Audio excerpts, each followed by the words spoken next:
كفور. عجبني ما شاء الله ارتباط عياله معه تبارك الرحمن، مزملينه ويمشون معه ويحبونك. هذا خريج كلية كفو ويفتخر فيه. هذا خريج كلية ما شاء الله. كهرباء. كم عددهم ما شاء الله؟ 20. الله يحفظهم لك. وعندي واحد مهندس. الله يحفظهم لك يا رب ما شاء الله. شلون توازن التربية بين العطاء وبين ايوه اذا اعطيته كثير يخرب.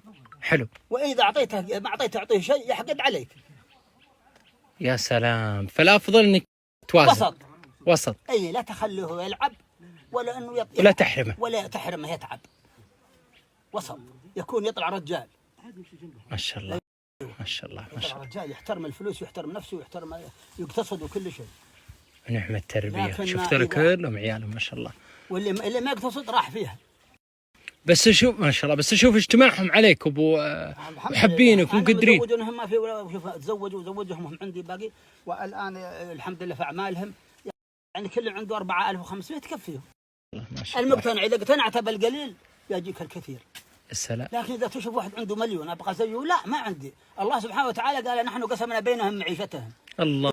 اذا لم تقتنع به قسمة رب العالمين يعني تقتنع بيش.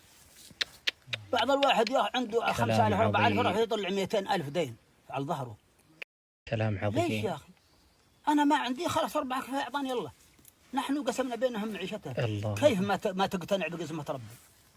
اقتنع يا اخي. يا الله يا الله يا الله. هذه آية قرآنية. نحن قسمنا بينهم معيشتهم ورفعنا بعضهم وبعض درجات. وجعلنا بعضهم سخرية لبعض، يعني أنا ضعيف فقير وأنت غني، أنا أشتغل معك. ليش لي أنا سخرية ما هو باستهزاء، تسخير. لا سخرية تسخير. سخرني الله لأن أشتغل معك. فهمت؟ وأنت عندك مال ما تقدر تشتغل، أنا تعايشت معك، أكلت معك عيشة. لأن أنا ما عندي شيء وأنت عندك، لكن أنت ما تشتغل أنا أشتغل. كلام عظيم. كلام عظيم. كلام عظيم. إذا أنت ما تشتغل أنا أشتغل، معناته أنت عندك فلوس ما تقدر تشتغل، أنا أشتغل بدلك تعطيني زلط. والله رجل حكمة ما شاء الله.